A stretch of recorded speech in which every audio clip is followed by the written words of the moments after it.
Yes నమస్తే అండి, welcome to HSP studies. మరి ఈ వీడియోలో మనం హిందీ టెట్ అండ్ డిఎస్సికి సంబంధించిన ఒక ముఖ్యమైనటువంటి లిటరేచర్ టాపిక్ ద్వివేది యుగ్.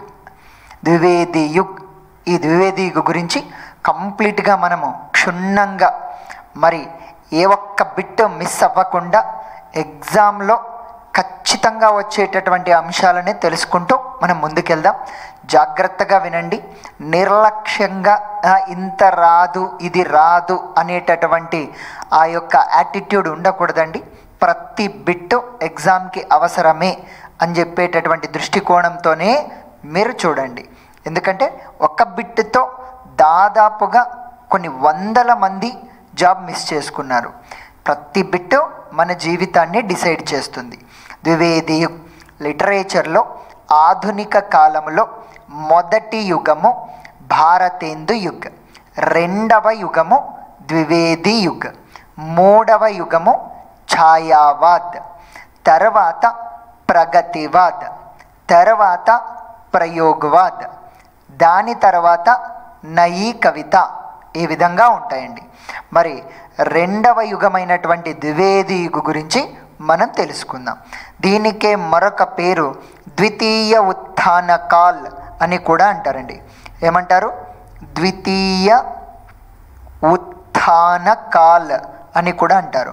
అంటే రెండవ అభివృద్ధి చెందిన యుగము. మరి ఈ పేరు పెట్టినటువంటి వాడు ఆచార్య రామచంద్ర శుక్లండి. మరి ద్వివేది యుగ్, మరి దీనికి సంబంధించినటువంటి సమయ సీమ, ఓకేనండి, సమయ సీమ గురించి తెలుసుకునే ప్రయత్నం చేద్దాం. ద్వివేది యుగకి సమయ సీమ ఎక్కడి నుండి అంటే మొదటగా శుక్ల ప్రకారంగా విక్రమ సంవత్ 1950 నుండి 1975 వరకు అండి. సో ఇది ఎవరి ప్రకారంగా అంటే శుక్ల, ఆచార్య రామచంద్ర శుక్లకే అనుసార్. ఇక తర్వాత మరి దీన్నే మనం ఈస్వీ సన్లో చెప్పుకున్నట్లయితే అంటే క్రిస్టియన్ క్యాలెండర్ ప్రకారంగా చెప్పుకున్నట్లయితే 1893 నుండి 1918 వరకు ఉన్నటువంటిదే ఈ యొక్క ద్వివేది యుగ్. ద్వివేది యుగ్ ఎక్కువగా మనల్ని అడిగేటటువంటిది ఎక్కడి నుండి అడుగుతాడంటే శుక్ల ప్రకారంగా ఉన్నటువంటిదే అడుగుతూ ఉంటాడండి. శుక్ల ప్రకారంగా ఉన్నటువంటిదే అడుగుతూ ఉంటాడు, అది కూడా ఈస్వీ సన్. సో ఇది బాగా గుర్తుపెట్టుకోండి. మరి ఈయన దాటితే, సో ఇది దాటితే నెక్స్ట్ ఎవరిది అడగొచ్చు అంటే నగేంద్రది అడగొచ్చండి. మరి నగేంద్ర ప్రకారంగా కూడా మనం తెలుసుకోవాలి. నగేంద్రకే అనుసార్, సో ఇక్కడనే చూద్దామండి. నగేంద్రకే అనుసార్ 1 minute అండి. ఓకే, సో మరి నగేంద్రకే అనుసార్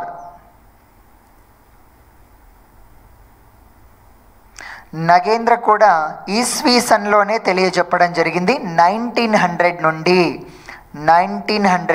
1920 వరకు. సో ఇది చెప్పింది డాక్టర్ నగేంద్ర. సో ఈ రెండు కూడా చాలా ఇంపార్టెంట్ అండి.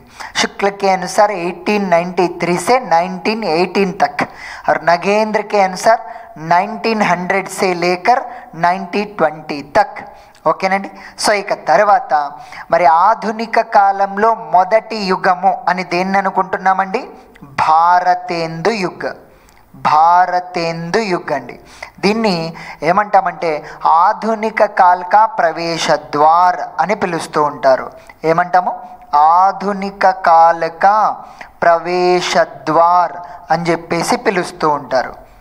ప్రవేశ ద్వార్ ఎందుకంటామంటే ఆధునిక కాలంలో మొదటి కాలమే భారతేందు యుగ్ అండి.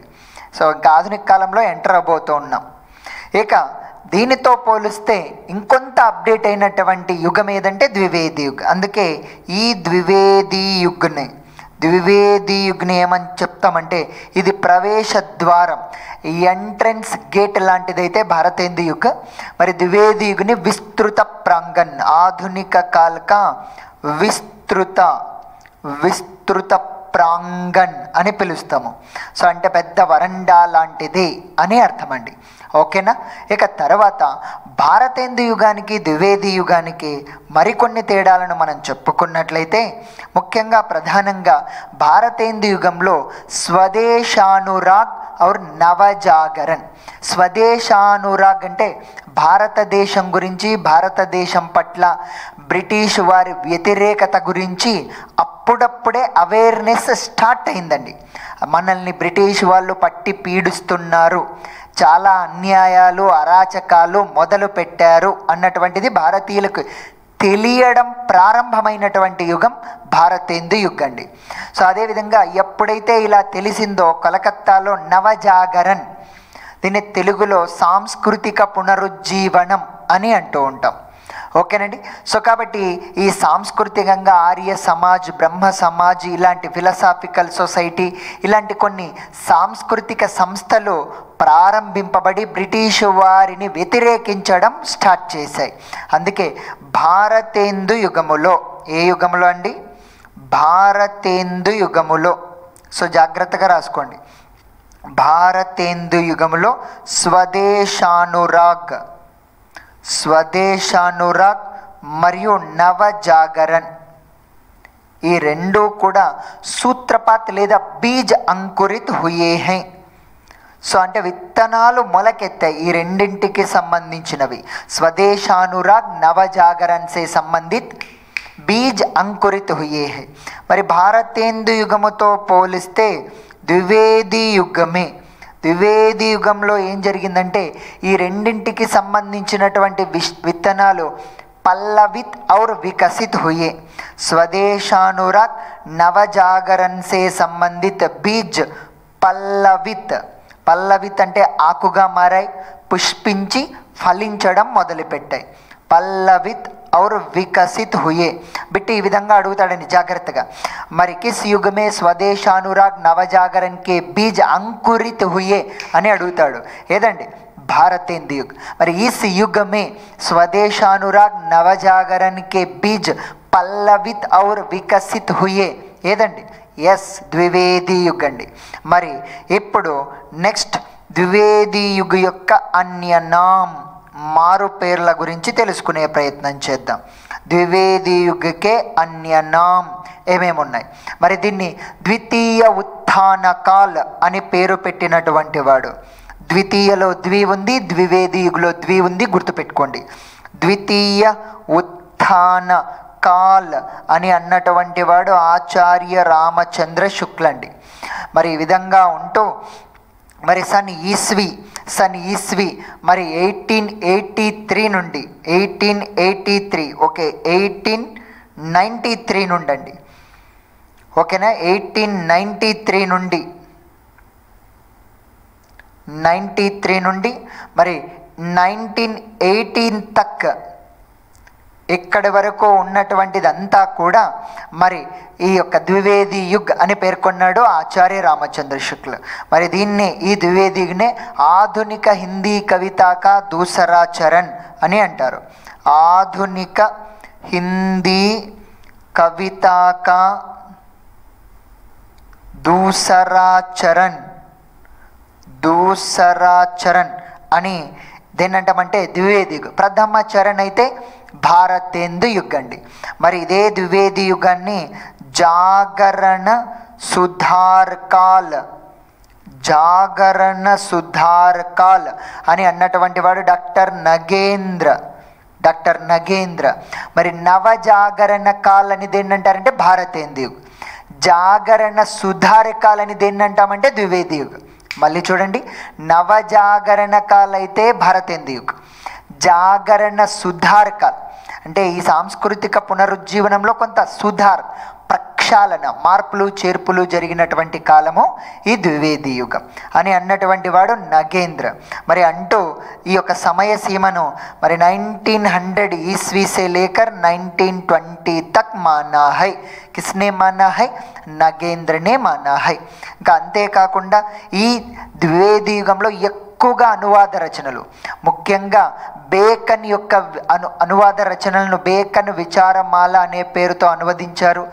గో గోల్డ్ స్మిత్ యొక్క రచనలైనటువంటి ది ట్రావెలర్, అదేవిధంగా విశ్రాంతపతి, అదేవిధంగా మరి ఇలాంటివి గోల్డ్ స్మిత్ యొక్క రచనలు, వీటన్నింటినీ ఎక్కువగా ఇంగ్లీష్ నుండి బెంగాలీ నుండి అనువదించడం మొదలుపెట్టారు. కాబట్టి ఈ యుగాన్ని అనువాద యుగ్ లేదా అనువాది యుగ్ అనేది ఏంటంటారంటే ద్వివేది యుగ్ అండి.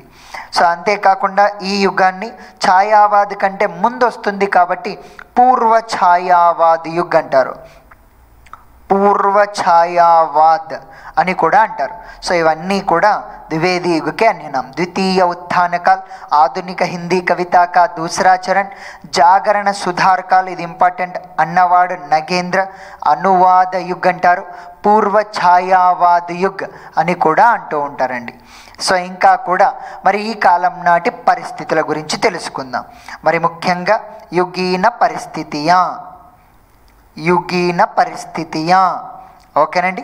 ఈ యుగం నాటి పరిస్థితులు, ఈ యుగం నాటి పరిస్థితులు ఇక్కడ చూద్దామండి. యుగీన పరిస్థితియా, ద్వివేది యుగములో ఉన్నటువంటి సామాజిక, రాజకీయ, సాంస్కృతిక, భాషాపరమైనటువంటి పరిస్థితులు ఏ విధంగా ఉండేవి అనేటటువంటిది గమనిద్దాం. సో ఒక్కొక్క పాయింట్గా మరి ద్వివేది యుగ అంటే మీరు బాగా గుర్తుపెట్టుకోవాల్సింది 1900 నుండి 1920 వరకు ఉన్నటువంటి కాలం అండి. మరి ఈ కాలంలో ముఖ్యంగా సాహిత్యపరంగా సమస్యాపూర్తి, తుకబందియోన్సే సహృదయ విముఖత.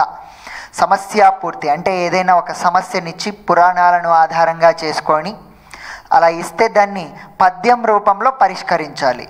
కుంజర యూదంబు దోమ కుత్తుక జొచ్చన్, ఇలాంటి కప్పను గని సోమని ఫని వరుణ్ ఇట్లనియే, ఇలాంటివి తెలుగులో కూడా ఉన్నాయి కదండి. అలాగనే హిందీలో కూడా సమస్యాపూర్తి నుండి పూర్తిగా వ్యతిరేకత వచ్చేసిందండి. సమస్యాపూర్తి యుగం అని దేన్ని అంటారంటే భారతేందు యుగం. భారతేందు యుగం అంతా సమస్యాపూర్తిలకి చాలా ఫేమస్ అయినటువంటి యుగం. ఎక్కువగా సమస్యాపూర్తి రచనలే చేయబడ్డాయి. కానీ ఈ కాలం నాటికి ద్వివేది యుగంలో వీటి పట్ల వ్యతిరేకత వచ్చేసింది. అందుకే సమస్యాపూర్తి, సమస్యాపూర్తి और तुकबंदियों से सहृदय विमुखత. तुकबंदियों అంటే రైమింగ్స్ అండి. So rhyming poetry. तुकबंदियों से सहृदय, सहृदय विमुखత. సో బిట్టి విధంగా అడుగుతాడు, ఈ యుగమే సమస్యాపూర్తి और तुकबंदियों से सहृदय विमुखता हुई है. ఎస్, ఏ యుగం అండి? ద్వివేది యుగ్. నెక్స్ట్ మరి ఈ యుగంలో ఇంకా కూడా పరిస్థితులు చూస్తే కావ్య భాషాకే రూపమే ఖడీ బోలీ కా ఆగమన్. సో కావ్య భాషగా, కావ్య భాషాకే రూపమే, కావ్య భాషాకే రూపమే ఖడీ బోలీ కా ఆగమన్, ఖడీ బోలీ కా ఆగమన్ హువా. సో అప్పటి వరకు బ్రజ్ భాష ఉండేదండి కావ్య భాషగా. ఈ భారతేందు యుగం వరకు కావ్య భాషగా ఏది ఉండేది అంటే బ్రజ్. ఇక ద్వివేది యుగం నుండి మనం ఇప్పుడు వాడుతున్నటువంటి ఖడీ బోలీ ప్రారంభమైపోయింది. సో ఖడీ బోలీకి ఒక స్టాండర్డైజ్డ్ వ్యాకరణబద్ధ రూపం లభించింది. ఖడీ బోలీని స్థిరపరిచినటువంటి యుగం ఈ యొక్క ద్వివేది యుగమే. మహావీర్ ప్రసాద్ ద్వివేది గారే ఖడీ బోలీకి ఖచ్చితత్వాన్ని చేకూర్చి పెట్టారు. ఇది చాలా ఇంపార్టెంట్, బాగా గుర్తుపెట్టుకోండి. ద్వివేది గారు లేకపోతే ఖడీ బోలీ లేదు, మన హిందీ లేదు, మనము లేము, మన ప్రిపరేషన్ లేదు. కావ్య భాషాకే రూపమే ఖడీ బోలీ కా ఆగమన్ ఔర్ ప్రతిష్టాపన్ హువా, ప్రతిష్టాపన్ హువా.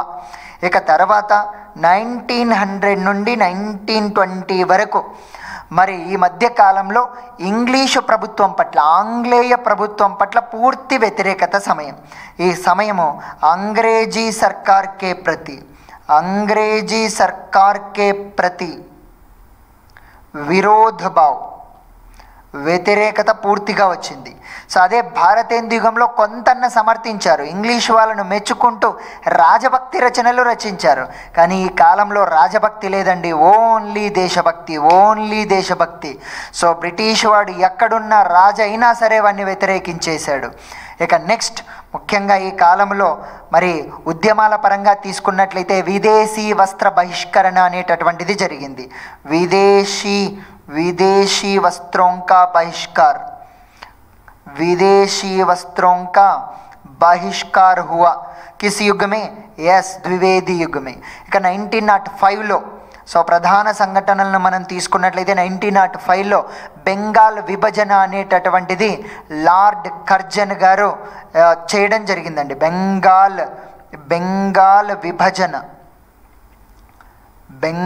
విభజన చేసినటువంటి అప్పటి సో మరి ఎవరు అంటే అప్పటి అధినాయకుడు లార్డ్ కర్జన్ అండి. కర్జన్ కట్ చేశాడు అని గుర్తుపెట్టుకోండి.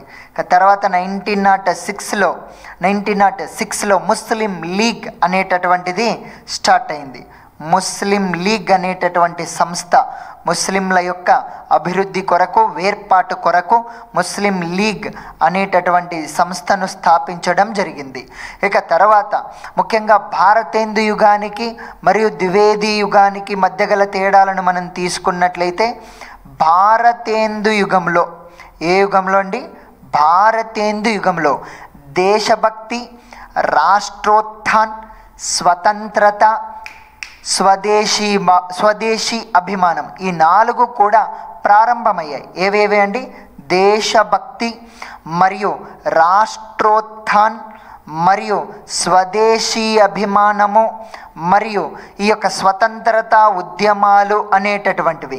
దేశభక్తి, రాష్ట్రోత్థాన్, స్వదేశీ అభిమాన్, స్వతంత్రత ఆందోళన అనేటటువంటివి సూత్రపాత్, ఈ పదం బాగా గుర్తుపెట్టుకోండి, అంటే స్టార్ట్ అయ్యాయి, ప్రారంభమయ్యాయి. ఏ యుగంలో? ఎస్, సూత్రపాత్ అన్న పదం వస్తే కళ్ళు మూసుకొని భారతేందు యుగం పెట్టేసేయండి. అలాగ చూసుకున్నట్లయితే ఇవే ప్రక్రియలు, ఇవే పరిస్థితులు మరి ద్వివేది యుగానికి వచ్చేటప్పటికి దేశభక్తి, రాష్ట్రోత్థాన్, స్వదేశీ అభిమాన్, స్వతంత్రత ఆందోళన్ అనేటటువంటివి పల్లవిత్ ఔర్ వికసిత్ హుయే. పల్లవిత్ అంటే వ్యాప్తి చెందాయి మరియు వికసిత్ డెవలప్ అయ్యాయి. ఏ యుగంలో అండి? ద్వివేది యుగంలో.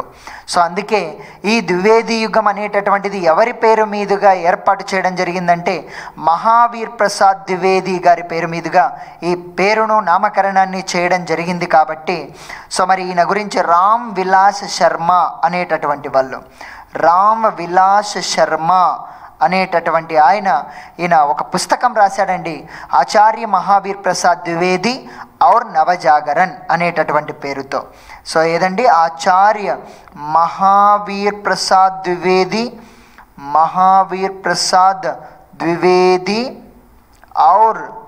ఔర్ నవజాగరన్ అనేటటువంటి పుస్తకాన్ని రచించింది రామ్ విలాస్ శర్మ అండి. చాలా ఇంపార్టెంట్ రచన, ఆచార్య మహావీర్ ప్రసాద్ ద్వివేది ఔర్ నవజాగరన్ అనేటటువంటి రచన అండి.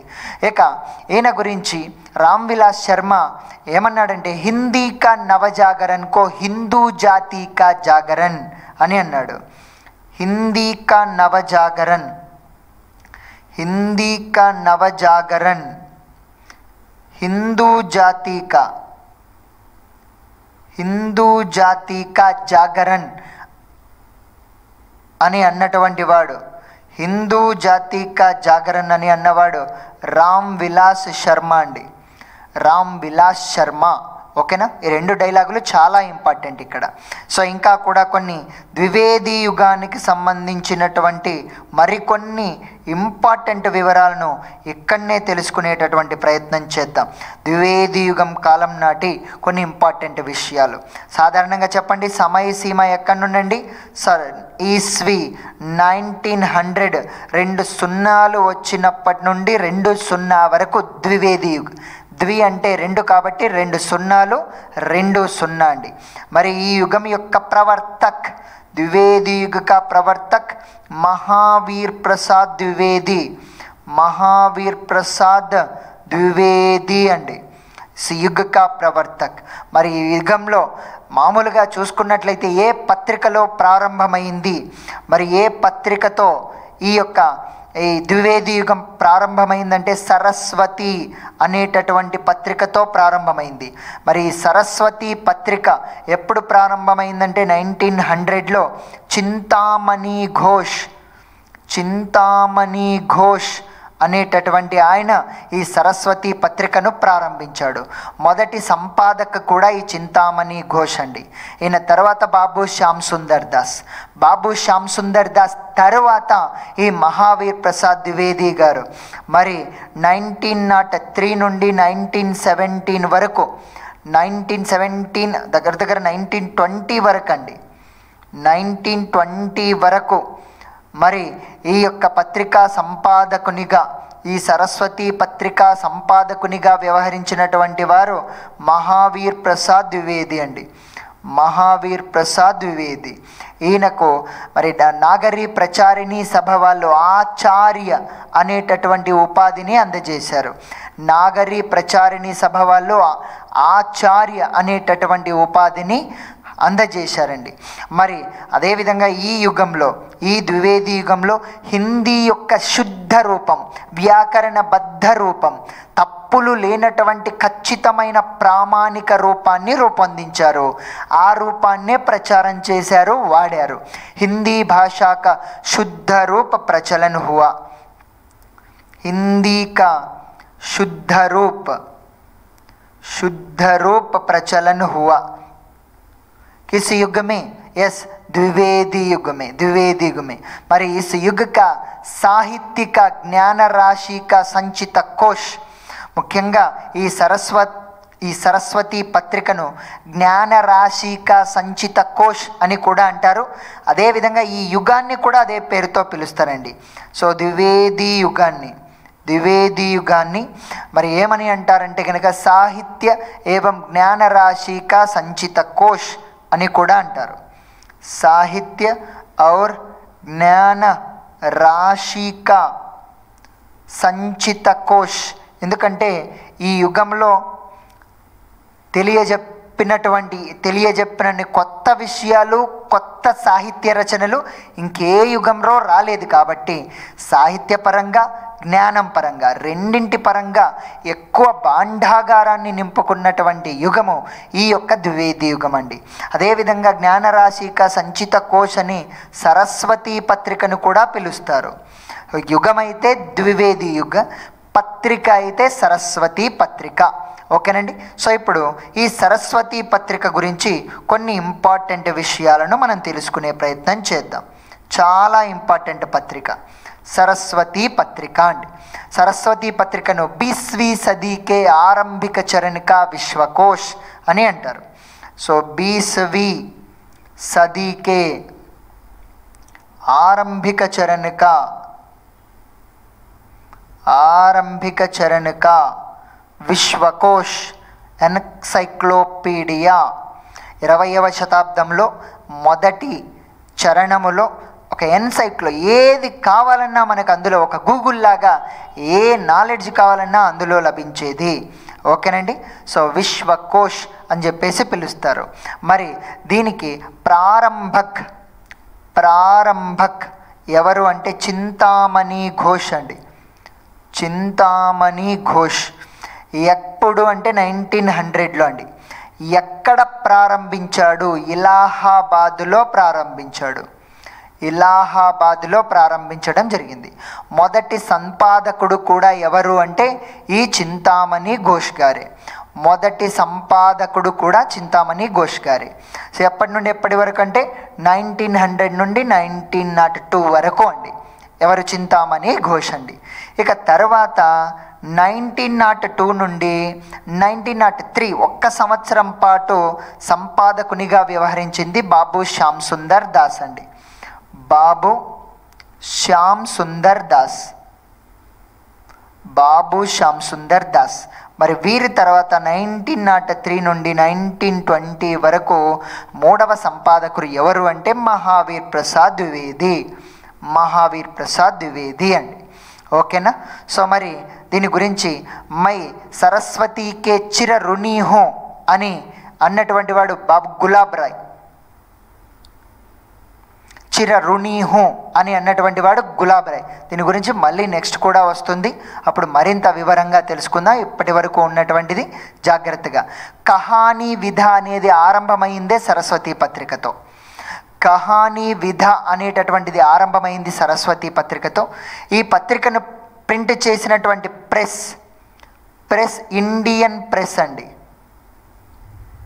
ఇండియన్ ప్రెస్ ఇది కూడా ఎక్కడుందంటే ఇలాహాబాద్లో ఉండేది. ఇప్పుడు ప్రయాగరాజ్ అని అంటూ ఉన్నారు, ఇలాహాబాద్లో ఉండేది. ఓకేనండి. ఇక ఇది ద్వివేది యుగకి సంబంధించినటువంటి కొంత ఇన్ఫర్మేషన్. ఇక ద్వివేది యుగీన పరిస్థితియా. సో ఈ పరిస్థితియాలలో మనం కొన్ని పరిస్థితుల గురించి మాత్రమే మనం తెలుసుకున్నాం. ఇక మరింత విపులంగా సో ఇప్పటికీ మనకు మ్యాక్సిమం ఎంత సమయం అయ్యింది అని అంటే సో మరి దగ్గరగా మనము ఓకే సో మ్యాక్సిమం ఒక హాఫ్ అన్ అవర్ నుండి చూస్తూనే ఉన్నామండి. సో ఈ యుగీన పరిస్థితి అనేటటువంటిది నెక్స్ట్ వీడియోలో మనం తెలుసుకుందాం. ఓకేనా? Thank you very much.